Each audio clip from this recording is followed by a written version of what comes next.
ketakutan dengan merebaknya COVID-19 atau Corona. Walaupun sudah ada jalur hijau, tetapi ketakutan itu masih ada. Tidak ada satu orang pun yang bisa menyelesaikan masalah ini. Ilmu pengetahuan manusia terbatas, dokter terbatas, bahkan Corona sendiri sulit diprediksi apakah yang batuk itu kena Corona. Makanya beberapa waktu kemarin di rumah sakit Yohanes itu sepi, karena orang batuk saja tidak mau ke rumah sakit karena pergi pasti bilang Corona. Jadi orang tidak mau ke rumah sakit,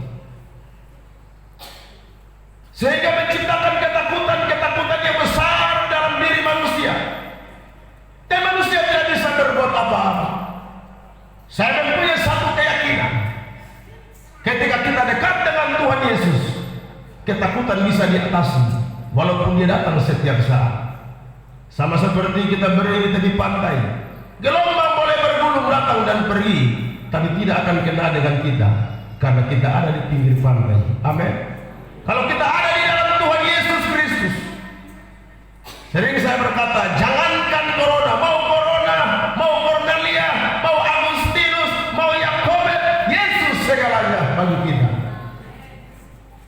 Sehingga ketika instruksi bahwa ibadah di gereja dilarang karena Corona, pos pelayanan yang saya buka di Kota Kupang, sejak instruksi itu turun sampai hari ini, kami tetap ibadah. Walaupun polisi turun beberapa kali, mau tahan, saya bilang boleh tahan, tapi saya berdoa semua polisi kena Corona.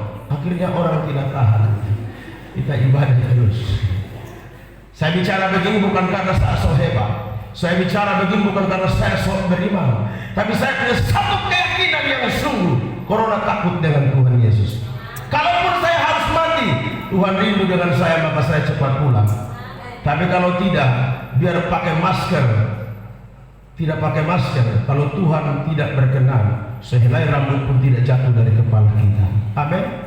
Saya tanya jemaat Kalabahi, apakah ada yang sudah terinfeksi virus Corona? Adakah yang terbaring di rumah sakit karena Corona? Kita tidak kena Corona, tapi kita kena karunia. Amin. Karunia dari Tuhan. Malam ini saya akan bicara tentang ucapan Yesus Kristus yang begitu memberi penghiburan, yang begitu memberi kekuatan kepada para murid ketika mereka dilanda dengan badai dan gelombang. Tenanglah, aku ini, jangan takut. Mari kita buka Alkitab kita dalam Injil Matius 14 ayat 23 sampai dengan ayat 33. Injil Matius 14 ayat 22 sampai 33. Saya akan membaca ayat 22 sampai dengan ayat yang ke-30. Sedangkan sisa ayat 31 sampai 33 jemaat Tuhanlah yang membacanya. Matius 14 ayat 22 sampai 33. Saya membaca ayat 22 sampai 30 dan jemaat Tuhan membaca ayat 31 sampai dengan ayat yang ke-33. Yang membawa Alkitab, kitab suci, silakan buka. Yang bawa HP suci silakan buka. Maksudnya di dalam HP ada Alkitab, maka saya bilang HP suci. Tapi hati-hati saudara, karena di dalam HP Android itu ada banyak aplikasi. Sekali waktu ada yang bawa khotbah di mimbar, dia bawa HP dan tidak bawa Alkitab. Dia salah pencet aplikasi. Dia bukan pencet Alkitab, dia pencet jatuh kepada sebuah lagu yang berbunyi, tapi kamu kok selingkuh. Hebat ya pendeta khotbah dan dirinya kamu selingkuh. Ini sangat mengerikan. Maka hati-hati ya saudara-saudara yang punya HP Android. Saudara buka kitab suci, perhatikan dengan baik-baik. Tema di sini adalah Yesus berjalan di atas air. Sesudah itu Yesus segera memerintahkan murid-muridnya naik ke perahu dan mendahulunya ke seberang. Sementara itu ia menyuruh orang banyak pulang. Dan setelah orang banyak itu disuruhnya pulang, Yesus naik ke atas bukit untuk berdoa seorang diri. Ketika hari sudah mulai malam, ia sendirian di situ. Perahu murid-muridnya sudah beberapa mil jauhnya dari pantai dan diombang-ambingkan gelombang karena angin sakal. Kira-kira jam 3 malam, datanglah Yesus kepada mereka berjalan di atas air. Ketika murid-muridnya melihat dia berjalan di atas air, mereka terkejut dan berseru, "Itu hantu!" Lalu berteriak-teriak karena takut. Tetapi segera Yesus berkata kepada mereka, "Tenanglah, ini jangan takut. Lalu Petrus berseru dan menjawab dia, Tuhan, apabila Engkau itu, suruhlah aku datang kepadamu berjalan di atas air. Kata Yesus, datanglah. Maka Petrus turun dari perahu dan berjalan di atas air mendapatkan Yesus. Tetapi ketika dirasanya tiupan angin, takutlah ia dan mulai tenggelam, lalu berteriak, Tuhan, tolonglah aku. Jemaat sama membaca ayat 31 sampai dengan ayat 33.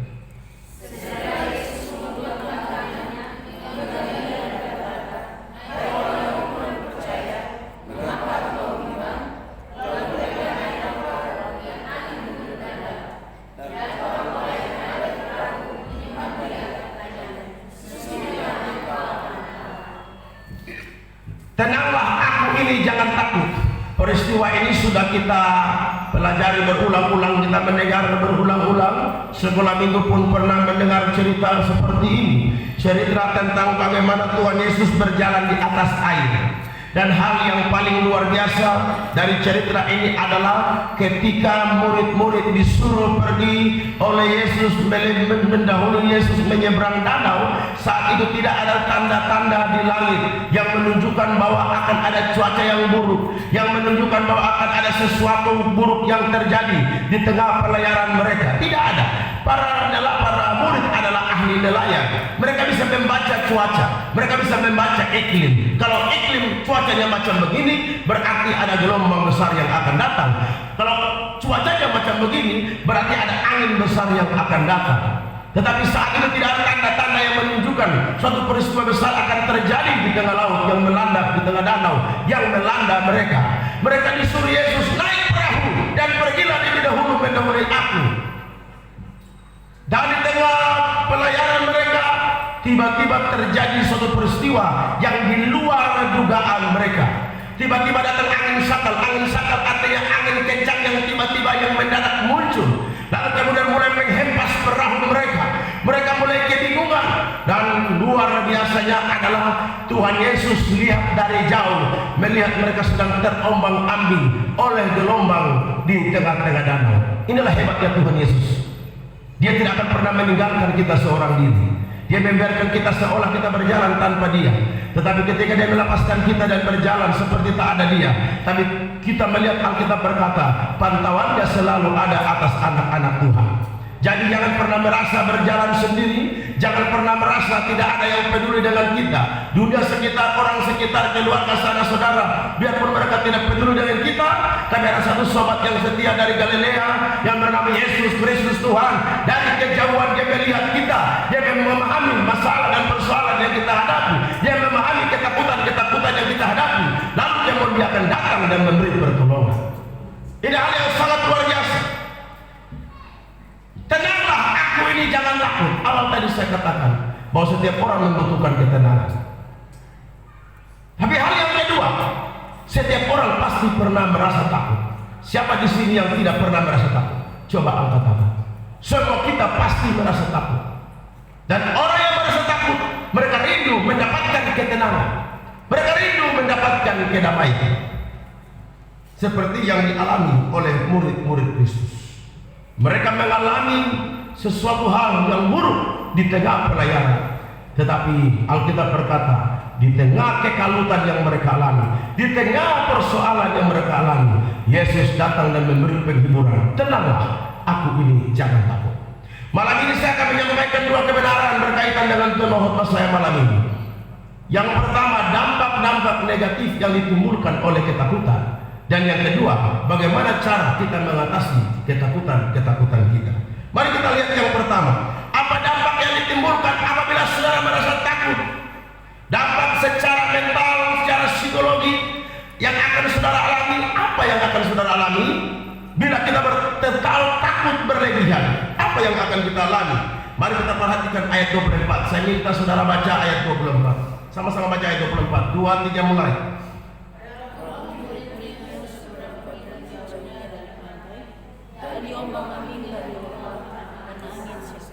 Seterusnya sampai 26.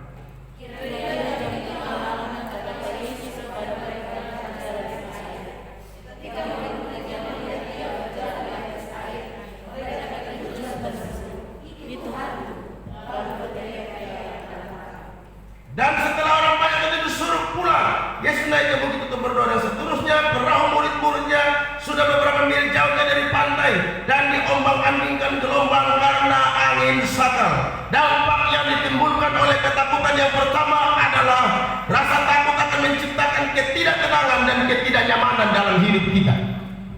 Orang yang merasa takut tidak akan tenang dalam hidupnya. Alkitab menggambarkan orang yang takut dalam hidupnya itu ya, dan tidak tenang dalam hidupnya, sama seperti gelombang yang dipukul oleh angin kian kemari. Tidak tenang di dalam hidup, tidak sejahtera.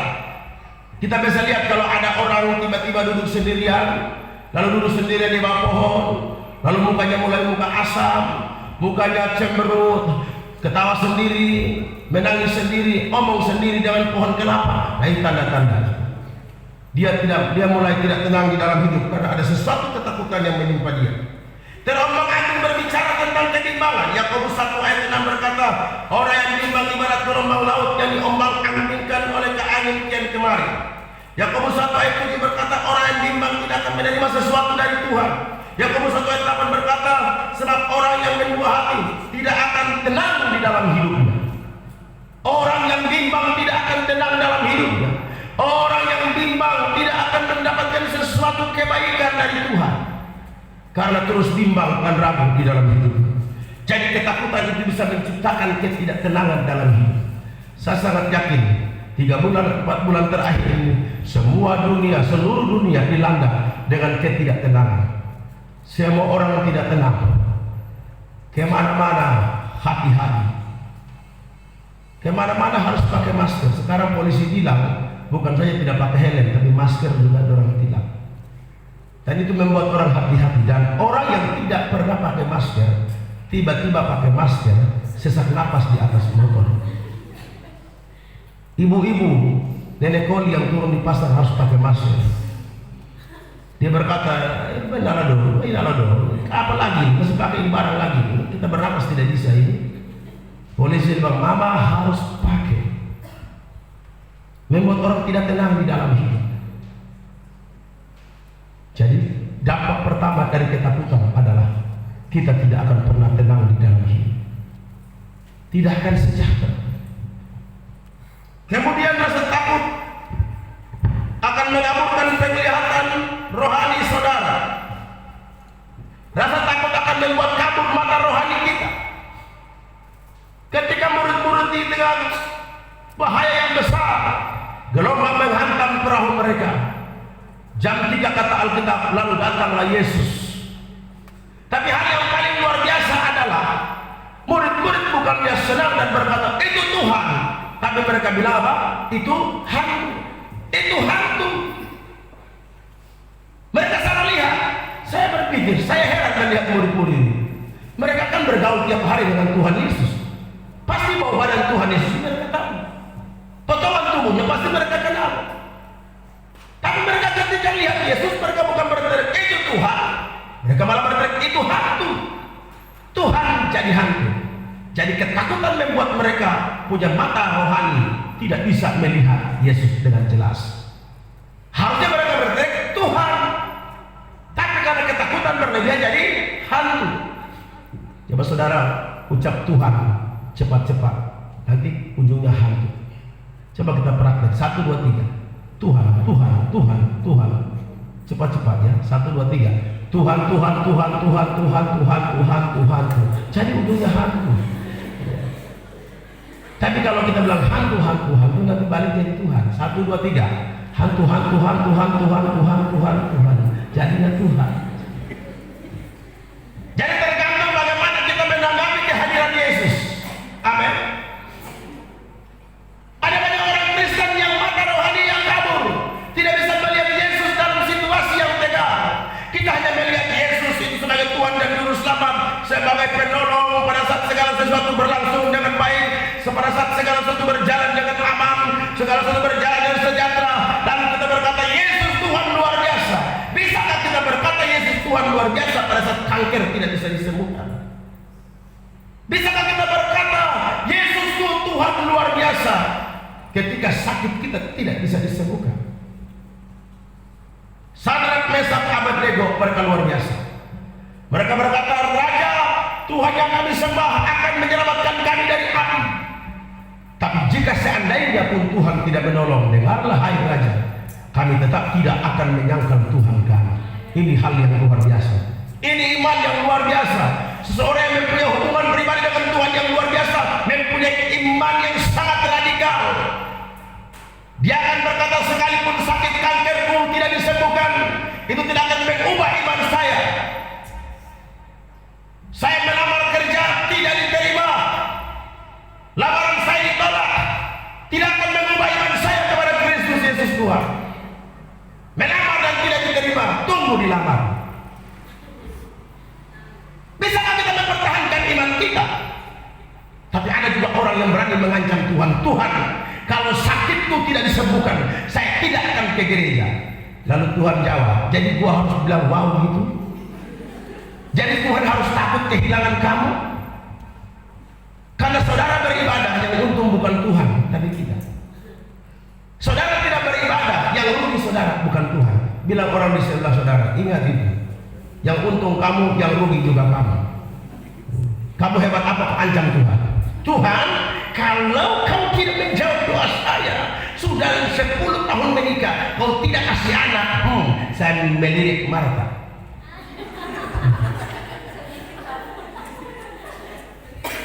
Kalau kau tidak memberikan saya anak, sudah berdoa pakai firman Tuhan. Bukankah engkau berkata bahwa beranak cucu dan penuhi bumi? Bagaimana beranak cucu sudah 5 tahun tidak juga kau kasih anak?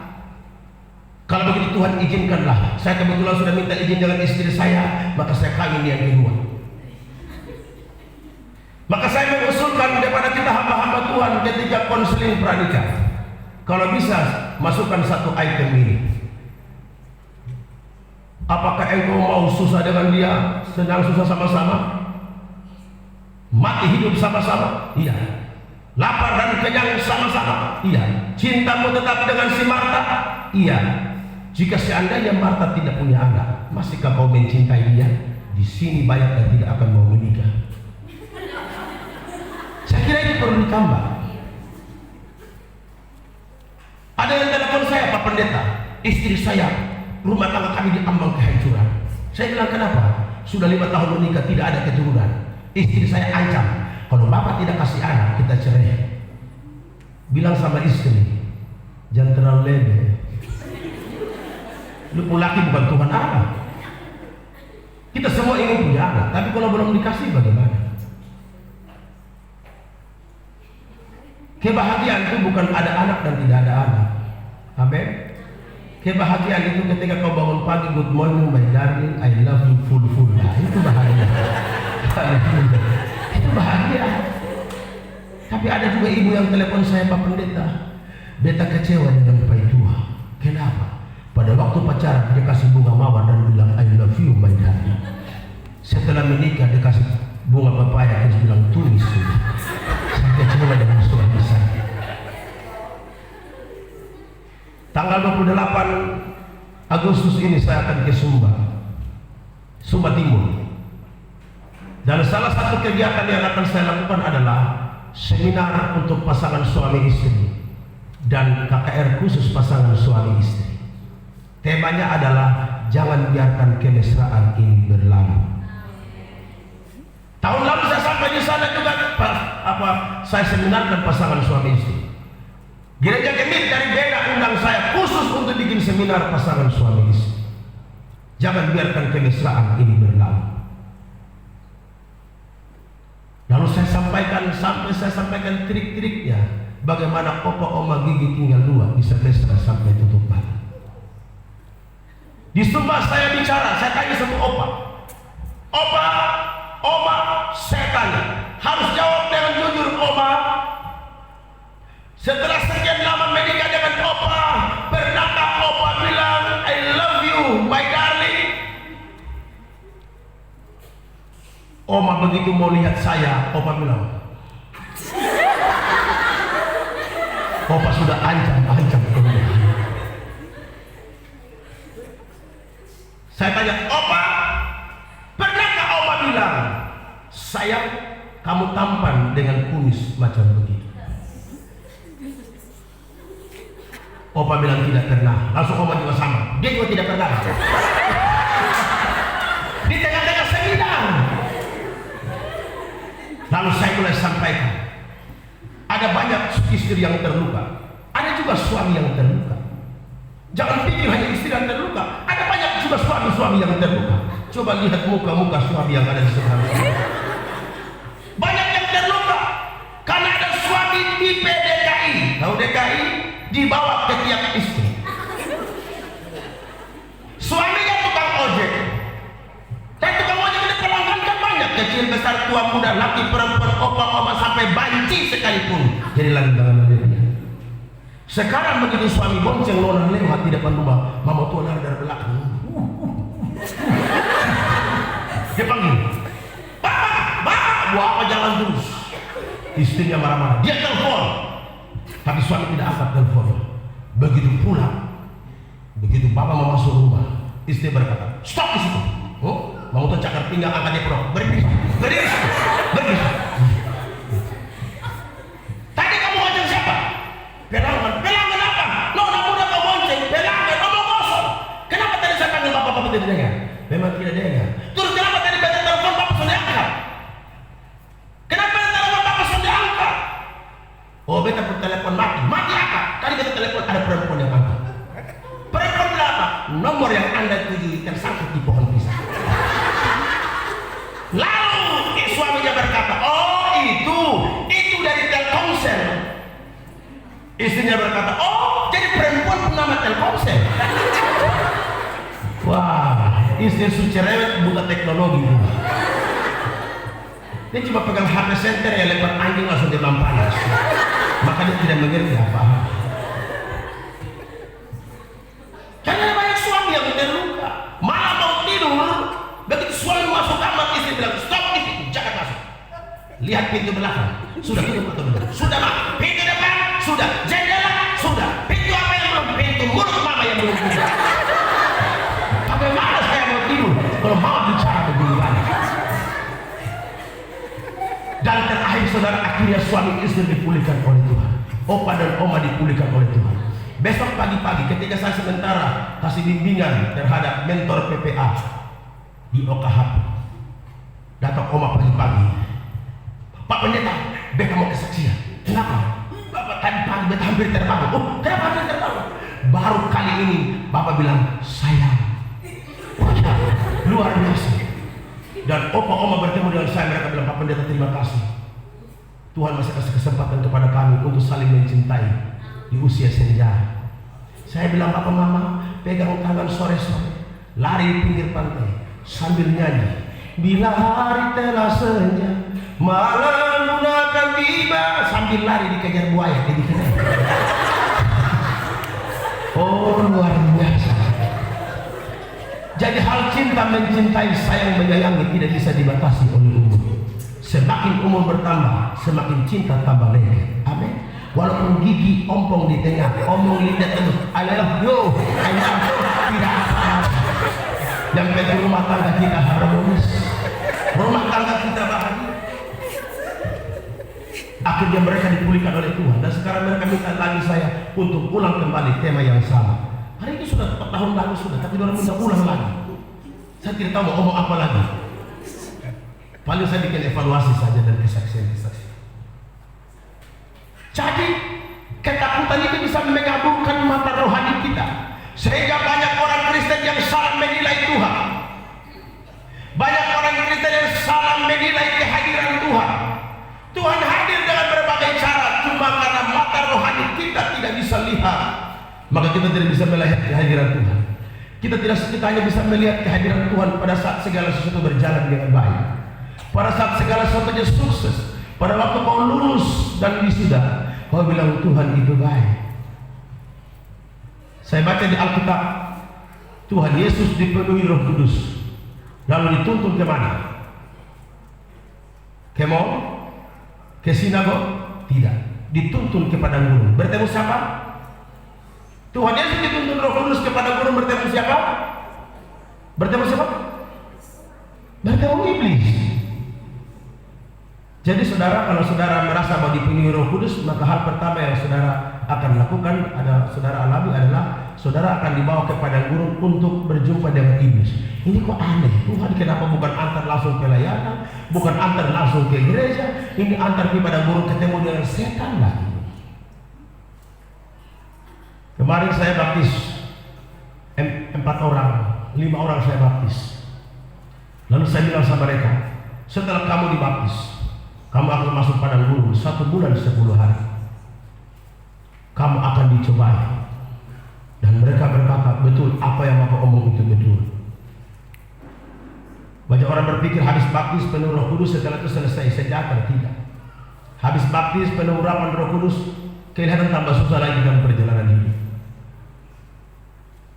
Apa yang Tuhan mau tunjukkan?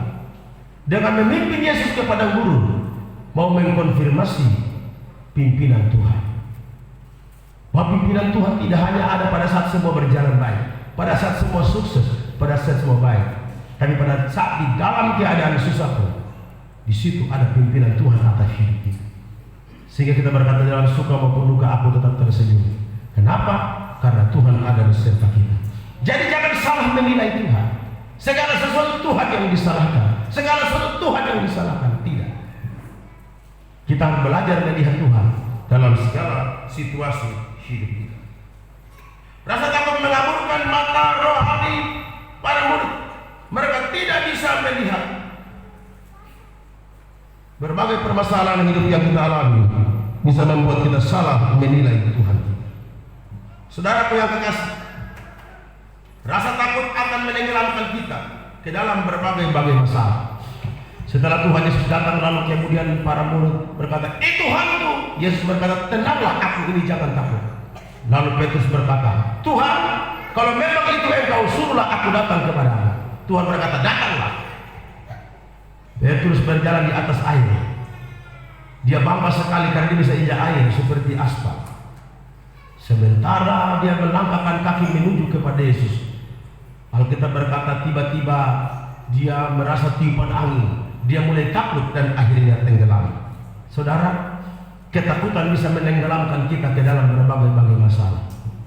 Elia, dia nabi yang luar biasa. Dia baru saja membantai 450 nabi Baal, piaraan daripada Ratu Izebel. Tetapi apa yang terjadi ketika datang ancaman dari Izebel? Elia takut, lalu kemudian lari dan bersembunyi di gua. Sampai bersembunyi di gua, dia bilang begini sama Tuhan, Tuhan, aku tidak pantas, aku tidak layak, aku tidak seperti nenek moyangku. Ambil saya nyawaku dan matilah. Apakah Tuhan menjawab doa Elia? Tidak. Tuhan malah datang ambil air, bawa air dalam roti bakar kasih Elia. Luar biasa. Tidak semua doa kita dijawab oleh Tuhan.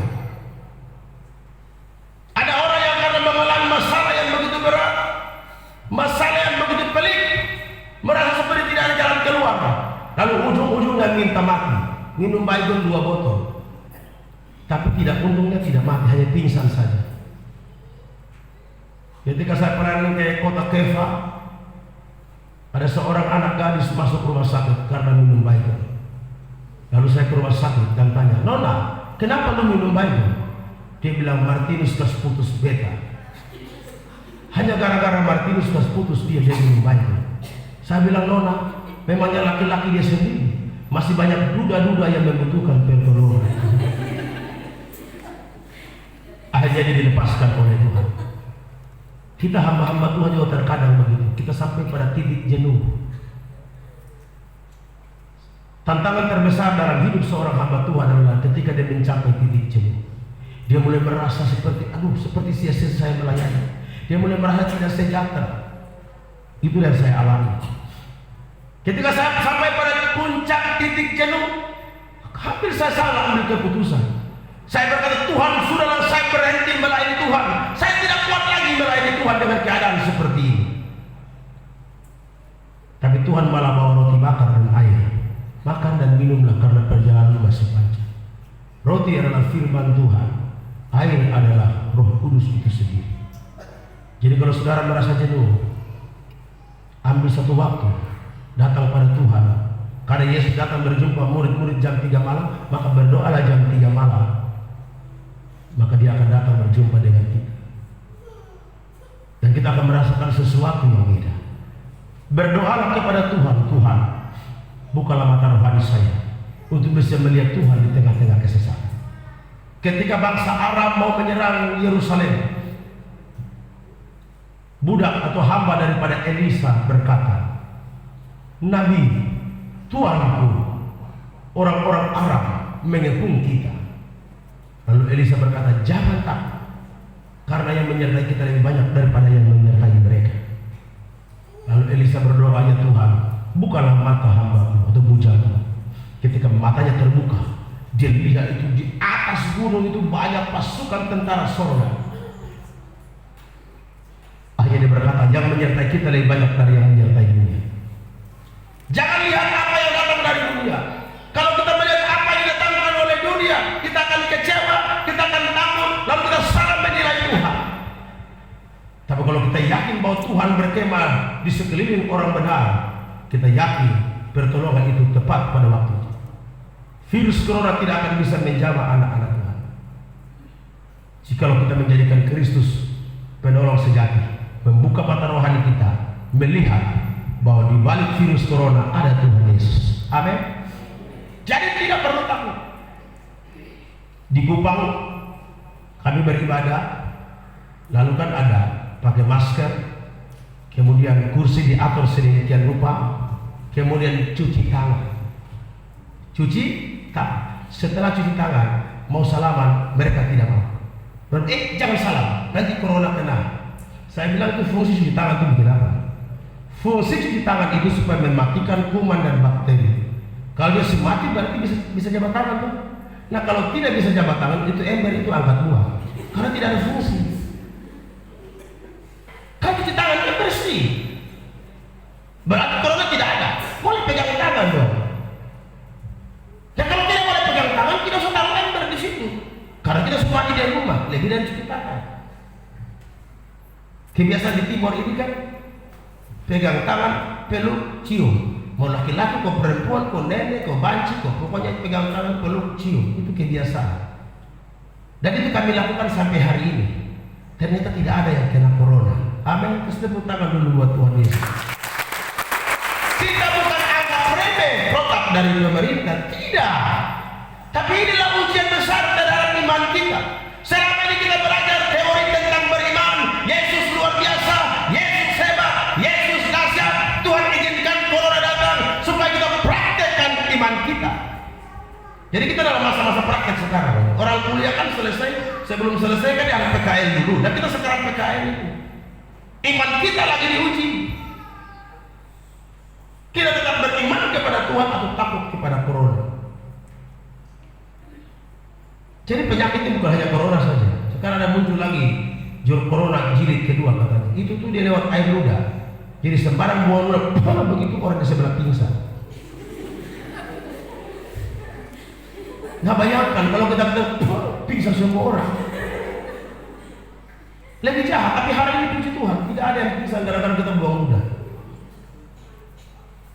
Lalu kemudian ada virus Afrika. Virus Afrika ini dikhususkan untuk bunuh binatang. Maka bayi-bayi mati semua karena virus corona. Virus Afrika. Kenapa virus Afrika datang? Karena kita bikin KKR tidak mau potong babi, maka Afrika yang mati. Jadi sebentar kalau pulang lihat babi sudah gemetar seperti kena cengkraman roh begitu, itu tanda-tanda. Jadi segera kirim datang dan kita bantu. Jadi aneh. Virus corona ini memang virus corona kok Afrika kok memang sekarang mempunyai filosofi yang aneh. Kan filosofi kita yang sehat adalah bersatu kita teguh, bercerai kita runtuh. Tapi filosofi dari virus corona adalah bersatu kita binasa, bercerai kita selamat. Maka bapak berkata, haleluya, mama kita bercerai. Ini satu penipuan yang luar biasa.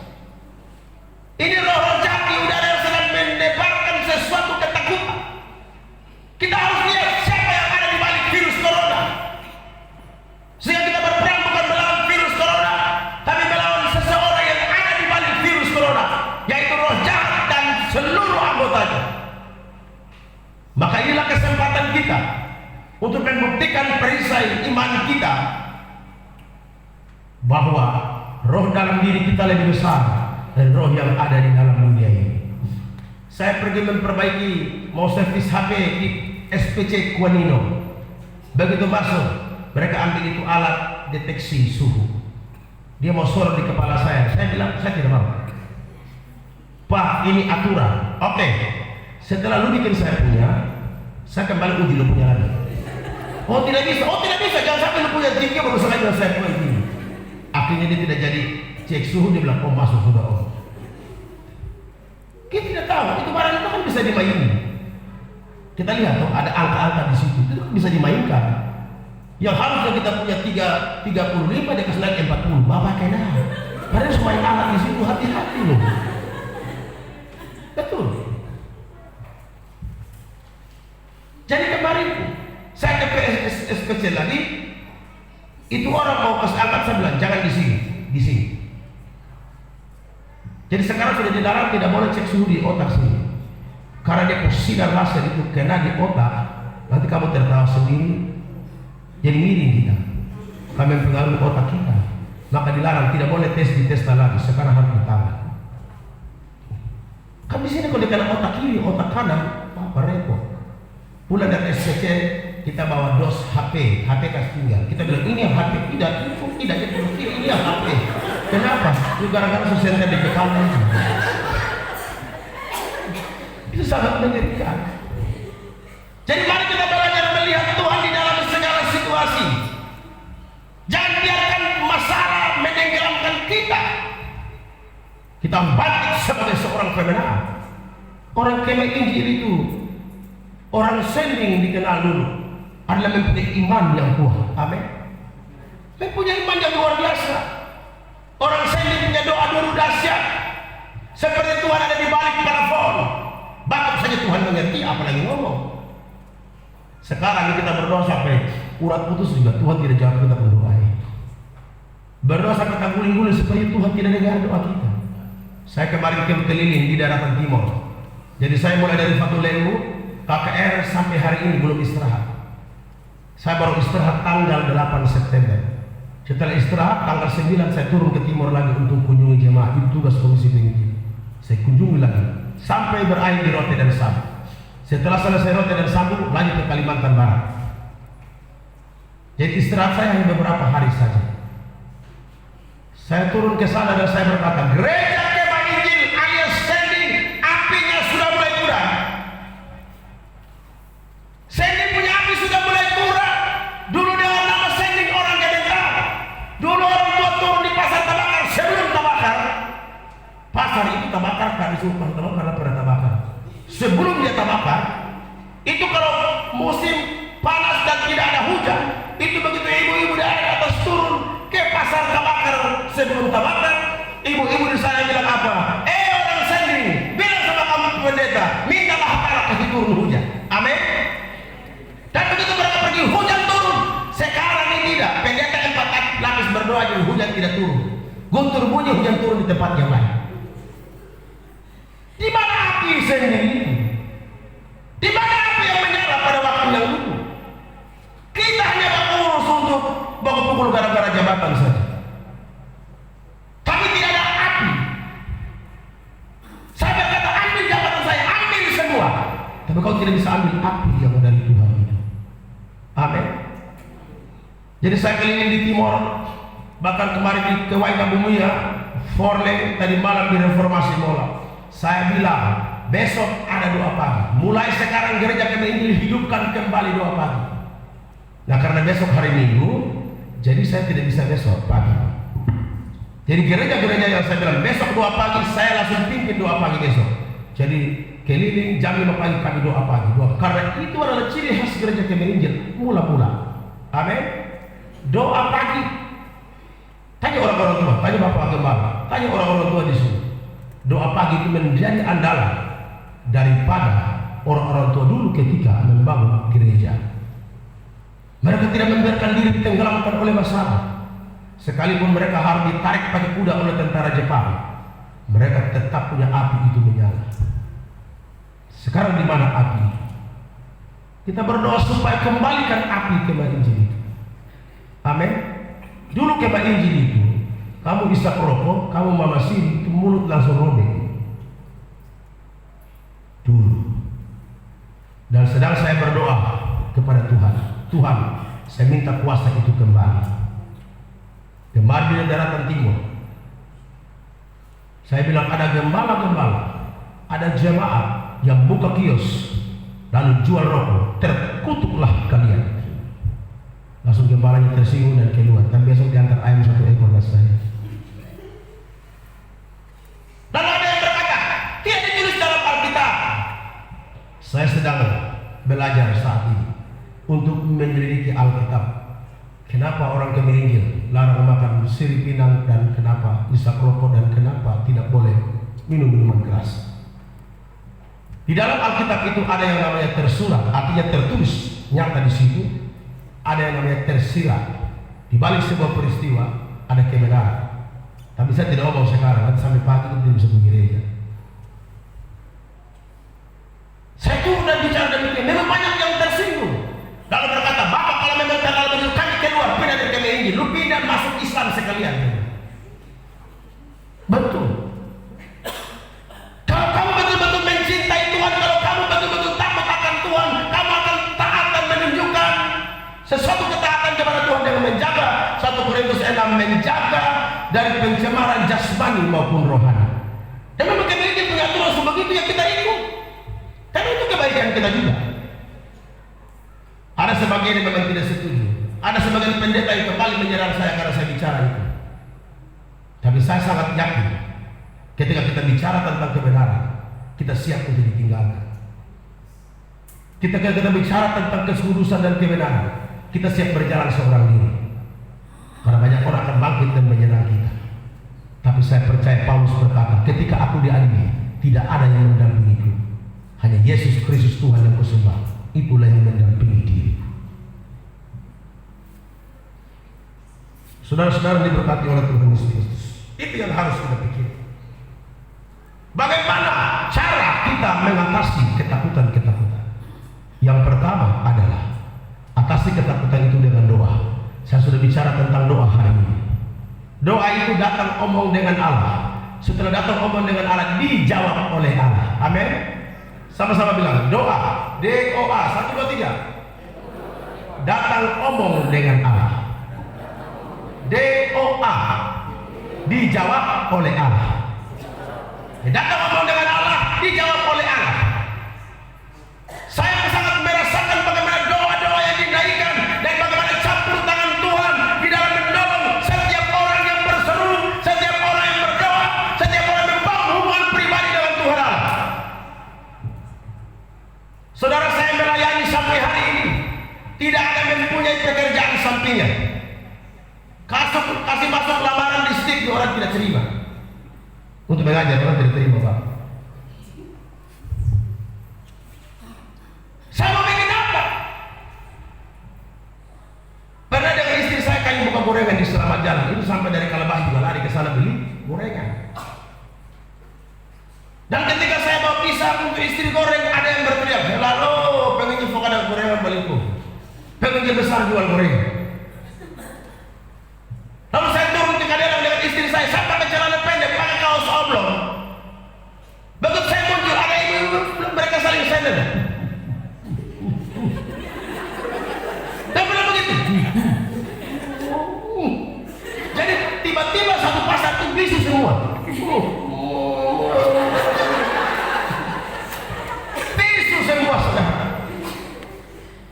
Lalu dia datang dekat-dekat dengan saya dan berkata, "Pendeta, apa lu firman yang baik? Lu bikin ini kita malu." Saya bilang, "Kenapa? Bapak ini penginjil yang dikenal, terus pakai celana pendek turun di pasar Kadena, bikin malu kita, Bapak." Saya bilang, "Baik, Mama. Mama punya tempat jual di sini besok." "Oh, iya. Besok saya pakai jas, Mama." Terus kita bikin KPR di tempat ini dan Mama MC. Betul. Saya sebut orang itu pun nama. Ibu MC, apa dia bilang? "Iya, Pak, alhamdulillah baik." Saya main gila saja dia bilang. Kita pendeta ini serba salah di mata jemaat, Pak. kedagingan. Makan perpuluhan tidak bagi-bagi kemarin. Tapi kalau pendeta pembadan kurus, dia bilang pendeta kurang beriman. Lah sampai khotbah lah saya khotbah ya, dia pembadan tidak bisa naik sedikit. Itu kurang beriman. Jadi pendeta badan kurus dibilang kurang beriman. Pendeta pakai celana pendek dia bilang porno, bapak terlalu porno. Pendeta pakai celana panjang dia bilang di dalam tidak panas. Jadi kamu mau apa? Mau kalian apa? Datang orang kita berleher mau bantu. Pendeta ini serba salah. Di timur terus terang, di timur saya keras. Saya keras. Saya bilang saudara yang suka-suka kritik gembala, ancam-ancam gembala, saya berdoa dan menyanyikan kemenangan iman nomor 303 ke rumah Bapa tempat yang tenang di mana tak ada perang. Kau pergi ke sana. Jadi saya bilang di Maistolen Bapak Gembala, di Maistolen. Saya bilang saudara saya tanya, di sini siapa yang suka kritik gembala, yang ancam gembala, berkata kami pendiri gereja, gembala macam-macam ketika seluruh. Saya berdoa, besok lu mati. Lebih kau mati lebih baik daripada bikin sesak ini gereja. Kalau kau mau kritik orang itu punya dua. Satu, kau harus lebih hebat setingkat di atas orang itu. Kedua, kalau kamu kritik orang harus kasih solusi. Kita di rakerda ini, saudara terus terang di rakerda saya paling berdiam. Kenapa kalau saya bicara persoalannya adalah setelah selesai rakerda ini kita masih kawan atau lawan? Itulah jalannya kita ini.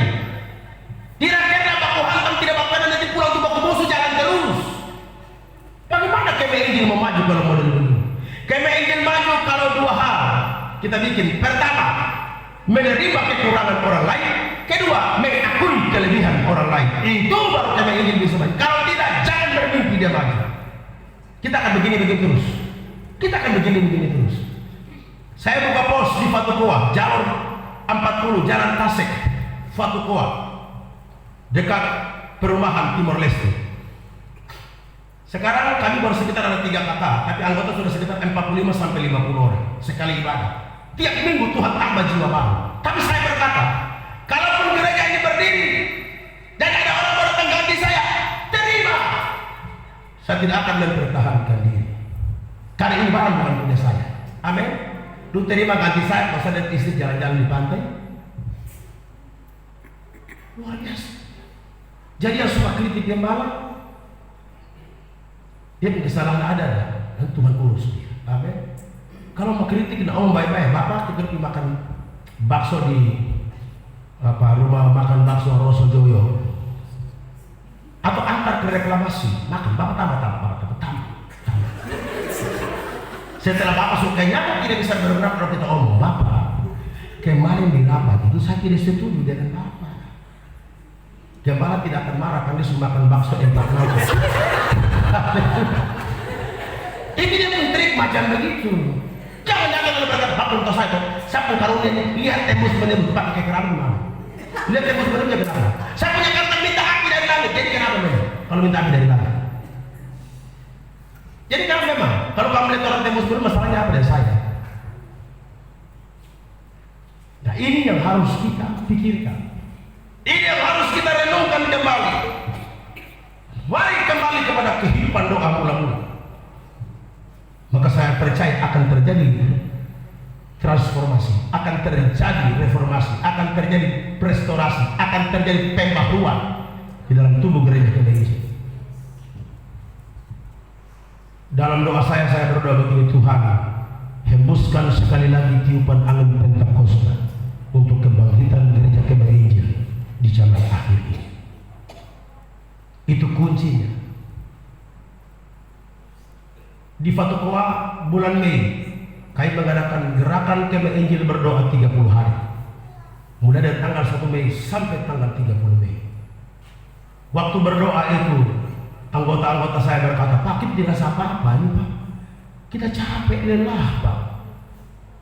Saya bilang, pada saat kamu berdoa kamu tidak rasa apa-apa, tapi setelah doa selesai kamu akan rasa apa-apa. Dan puji Tuhan, mereka semua menikmati apa-apa dari Tuhan. Yang gagal skripsi 6 kali, kali ke-7 berhasil setelah ikut doa. Alkitab berkata 7 kali orang benar jatuh pasti bangun lagi. Amin. Saya tidak tahu kalau jatuh yang ke-8 dia bangun atau tidak. Karena Alkitab bilang sampai 7 kali saja. Nah kalau ke-8 dia tidak tahu, mungkin turun langsung merayap. Jadi itulah, mengatasi segala masalah hanya dengan doa, atasi corona hanya dengan doa. Dengan doa itulah Tuhan akan kasih kita hikmat bijaksana untuk menyelesaikan segala sesuatu. Salomo dia berdoa, baru Tuhan kasih dia hikmat dan bijaksana. Mari kita mulai berdoa. Bagaimana mengatasi ketakutan kita? Atasi ketakutan kita dengan tetap tenang. Tenanglah, aku ini jangan takut. Atasi ketakutan kita dengan tenang. Amin. Tetap tenang. Bergoyangan macam mana tetap tenang. Saudara, saya berdoa kepada Tuhan karena Ketua Daerah Kupang ini di hadapan umum berdoa umum begini sama saya. Saudara-saudara tahu, Markus ini tidak punya karunia gembala. Dia bukan hanya penginjilan saja. Karunia penginjilan 80%, gembala hanya 20%. Kalau dia bimbing jemaat yang susah. Saya memang sedikit, tersinggung juga dikit di rumah macam begini. Tapi saya berdoa, Tuhan, apakah benar saya tidak bisa pegang jemaat? Saya mau pegang jemaat bukan karena mau dia berpuluhan, tidak. Saya punya satu kerinduan adalah yang ada di pikiran saya. Setelah saya menangkan jiwa, lebih baik saya gembalakan sendiri untuk saya bimbing. Kalau memang Tuhan berkenan hamba jadi gembala, tolonglah. Akhirnya tahun 2018 kami sewa ruko di Aramaupoli. 1 tahun 12 juta. Jadi saya panjat 6 juta. Ketua daerah turun berdoa, kita makan daging ayam, makan nasi, terus beliau resmikan pos. 1 bulan kemudian pos tutup. Saya tidak sejahtera kan? Aduh bagaimana? Jangan-jangan saya tidak punya karunia penginjilan. Saya bertemu dengan yang punya rumah kontrakan. Pak, saya buat tugas kembali. Kenapa? Tidak jadi. Kok tidak jadi? Tidak jadi. 1 juta Bapak ambil, 5 juta untuk datang. Hanya pos tidak jadi. Masuk 2019 saya berdoa, Tuhan, apakah saya tidak bisa pegang jemaah? Lalu Tuhan ajar saya berdoa, Tuhan, kalau Engkau mau saya pegang jemaah, saya harus punya rumah sendiri, harus punya mobil sendiri, harus punya sound system sendiri. Kita tidak mau pinjam-pinjam. Hanya 2019 Tuhan jawab, dapat rumah. Jadi sekarang saya sudah dapat rumah di Kupang. Jadi Mama Ida kalau ke Kupang, jangan cari orang lain. Kita rumah sudah ada. Dan Mama Ida datang, baru Mama masak, saya makan. Rumah sudah ada di Kupang. Jadi keluarga ke Kupang, ada rumah di sana. Lalu saya berdoa, Tuhan sudah ada rumah. Tapi Oto tidak ada. Saya bonceng istri saya dengan anak kami, dengan motor metik itu. Dia lari itu seperti bebek angsa. Jadi dia melihat depan tuh naik, jadi kami lari di satu badan dengan berat 80,6 kilo. Lalu orang bilang sama saya, Markus, lu percuma melayani teman yang lain, sudah dapat Avanza, lu hanya motor satu ini yang bawa kiri kanan. Saya bilang tidak apa-apa, karena saya melayani bukan cari mobil. Semua ada waktunya. Kalau teman saya dia punya Avanza, saya punya Pajero Sport. Lu yakin datang? Bukan saya berurusan, yang penting minta. Minta itu yang kita omong. Kapan dikasih dia berurusan.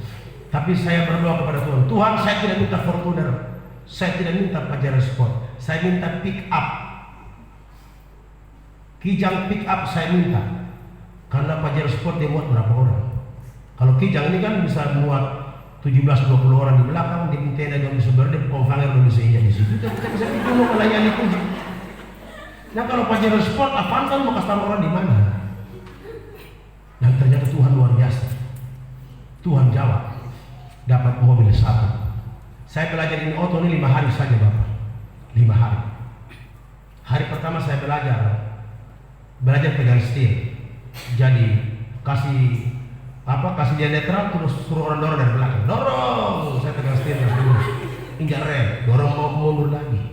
Tidak berani kasih bunyi mesin. Kan tabrak orang punya rumah, siapa tanggung jawab? Jadi kasih mati mesin. Hari kedua kasih hidup mesin, kunci kontak. Wah, hari ketiga, hari keempat semula lincah. Hari kelima saya bilang istri saya, "Mama naik." Istri saya bilang, naik Ma, lu tidak akan mati, naik. Dia takut setengah mati, muka langsung naik, otot langsung muka pucat. Saya bilang, "Sayang, bukankah janji nikah kita sehidup semati?" Naik. Dia naik foto baik-baik, duduk, baru saya kasih masuk gigi.